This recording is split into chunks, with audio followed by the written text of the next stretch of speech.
Hello everybody, welcome back. Today I want to do a little bit of commentary on the Jersey Chess Festival. Actually, I think I went to Jersey. Have I been to Jersey before? I think I've played Jersey once, maybe. Or maybe I'm getting mixed up with Guernsey. I played Guernsey at least a couple of times, but maybe I've never actually been to Jersey.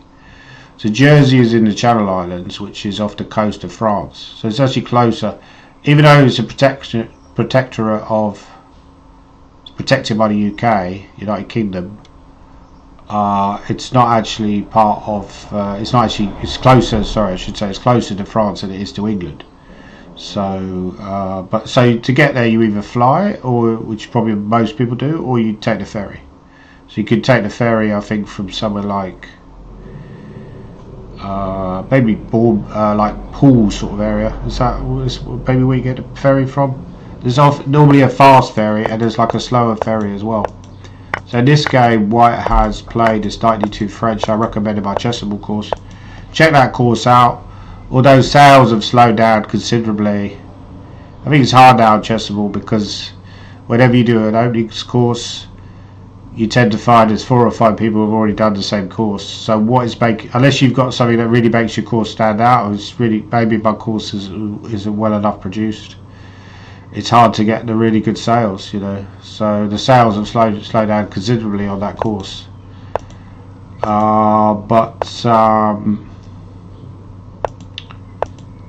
Rook D1 was played by White. So this position that they've reached, very solid for both sides actually.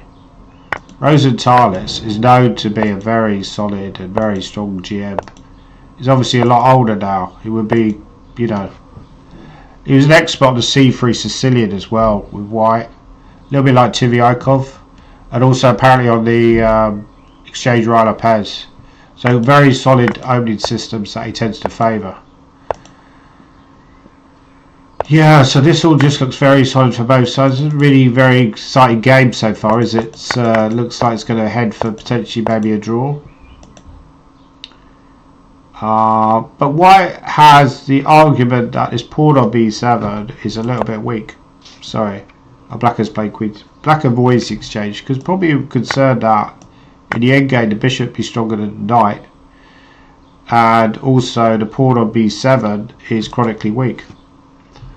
So okay, so Black played queen c7. So it's White to move. The engine says, let's turn the engine off. The engine says White is slightly better. Yeah, that seems about right. So this is Rosenthal's type of position. He's very good technically. All these sort of more experienced players tend to be.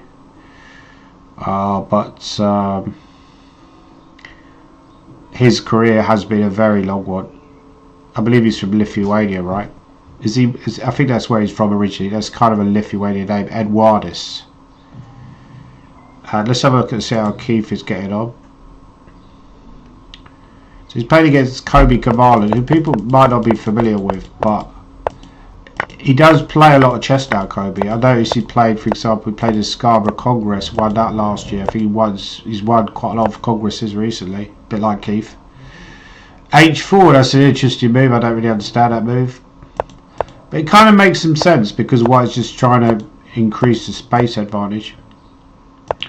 I quite like what he did here actually, because here, if the pawn was still an h2, I think this would be maybe even a dubious decision by White. But because you could argue, look, you just do nothing because what's Black's threat? If you take here, I'm just going to take out the king. So what Black's idea is to slightly weaken the White king.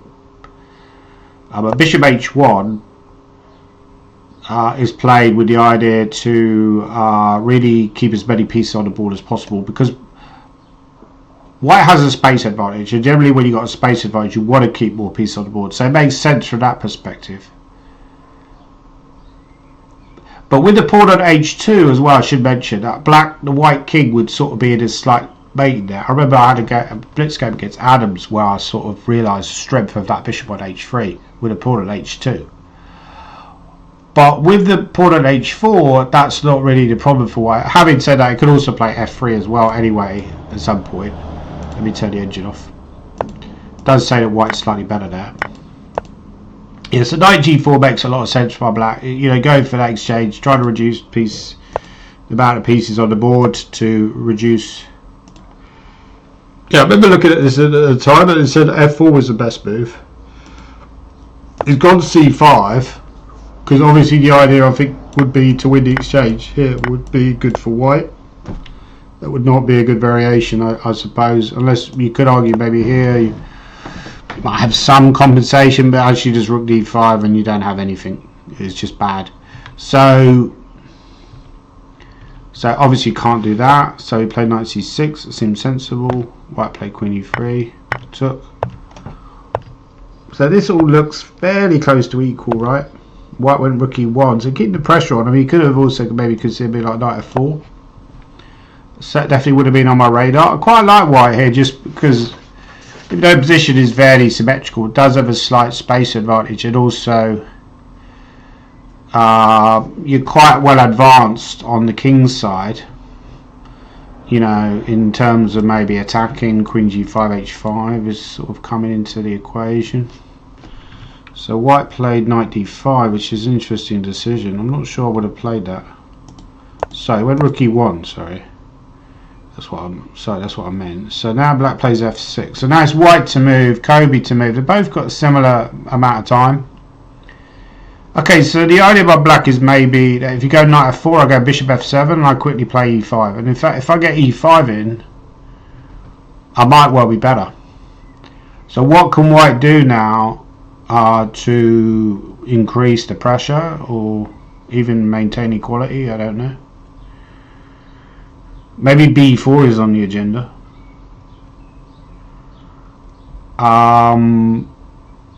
Yeah, so knight, let's say for example you calculate this line knight f4, then the bishop will go back to f7. Yeah, this doesn't seem that great for white. Now at the moment, if black goes bishop f7, they're not really threatening e5, which, I mean, the idea behind e5 is that the bishop on h1 will become somewhat limited. But bishop f7, you wouldn't be able to play e5 yet because the pawn on f6 would be hanging. Wow, he's played e5. So yeah, I think black wanted to put the king on g7 and then play bishop f7 e5, like a slow plan but an effective one. So e5 was played, which looks like a dangerous move because black again doesn't really want to take that because it will lose the exchange, and it's just winning for white. So e5 was played. Black could take with a pawn. That seems to be critical. f5 knight f4 looks unpleasant for black to me. I could be wrong about that. Not loving this. Looks very strong. So probably he's going to take with a pawn.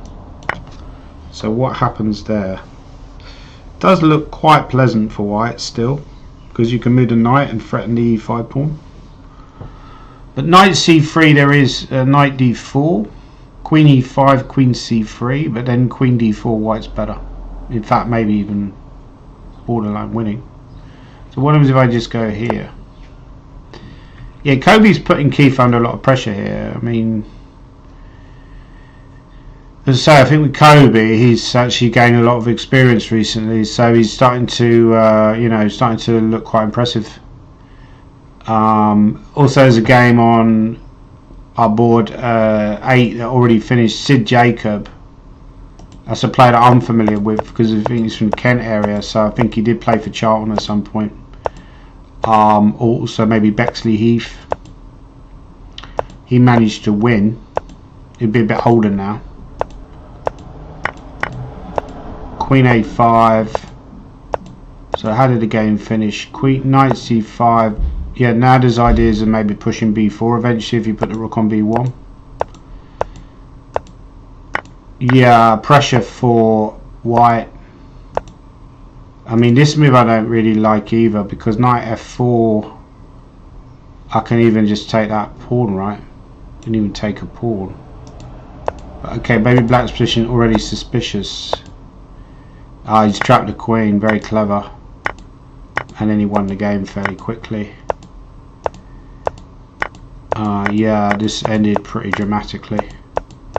So that was a very easy win for Sid Jacob.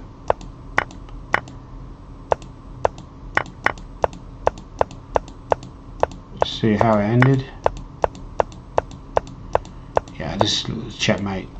So what about, also there's a Tom O'Gorman playing. Tom O'Gorman's from Ireland. So the worrying thing about Tom O'Gorman is getting high rated now, which means I won't even be the best Gorm anymore. That's always worrying. But no, that's a good thing, you know. Let's have new Gorms.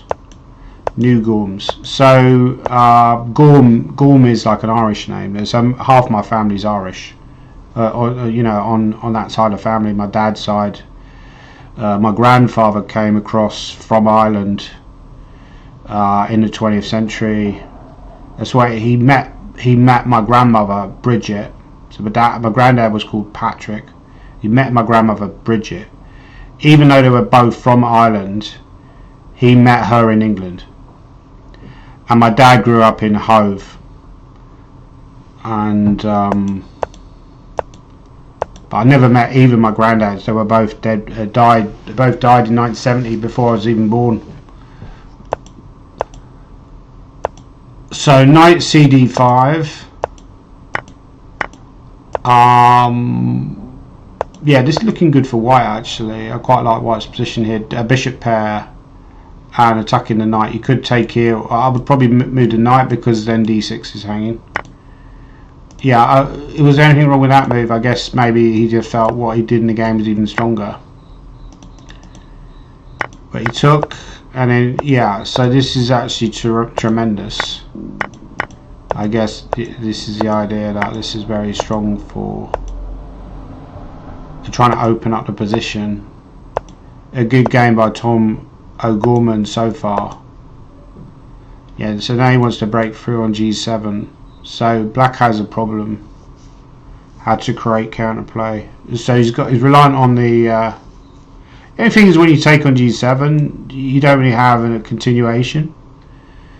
But white is so much material ahead. You know, I was reading about a book about Korchnoi, trying to do a review on that at some point, and. Yeah, he was a materialist, so he'd never miss a chance to.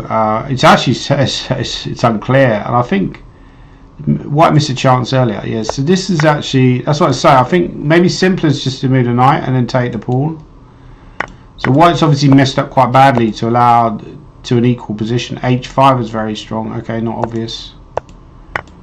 Yeah, it seems to have gone slightly wrong for white actually, weirdly. Tricky position now, I would say. Like, not obvious how. Yeah, he's playing moves like Queen B4. That's not obvious at all. I don't really understand why. I guess he just wants to move the rook. But that's actually a mistake. And G3 was a mistake. Queen f3 was better, but okay, G3. Now you should just trade. It's funny that he didn't just trade because he's already loads of material up. People feel like they're attacking. You don't want to trade. And you've also got that fear that it's going to be an opposite colour bishop's ending. Let's say like a line like this, and then they go bishop f3. You have, in fact, you can even sack the exchange, and this is just tremendous. That's what the engine's saying. So he's gone.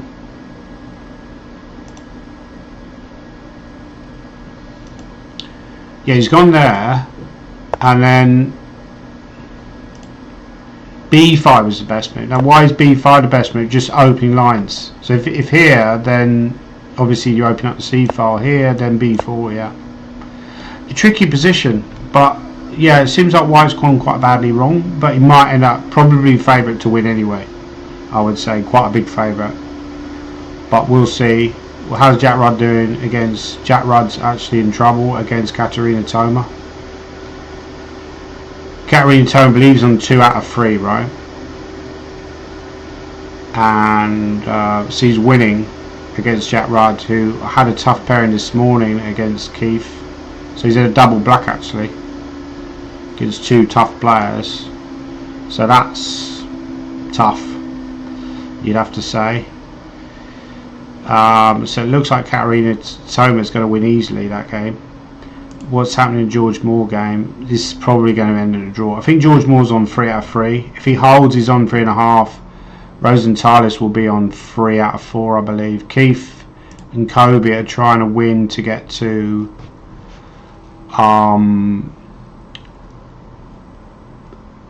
to try to get to 3 out of 4, but at the moment Keith looks under big pressure. This looks like a really unpleasant position for Keith, and Kobe is a good player, so I think his rating doesn't really reflect his true strength. I think he's probably about 2300 strength, so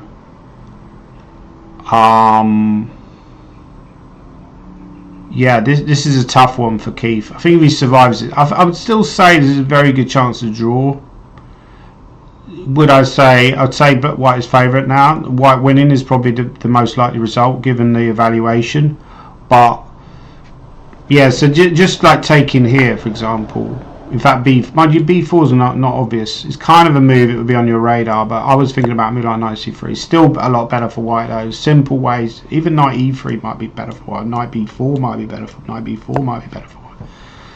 Yeah, that's a simple way to be better, because e5 is chronically weak and horrible position for Black. So good position for White, good position for Kobe. Anyway, that's a Jersey Chess Festival.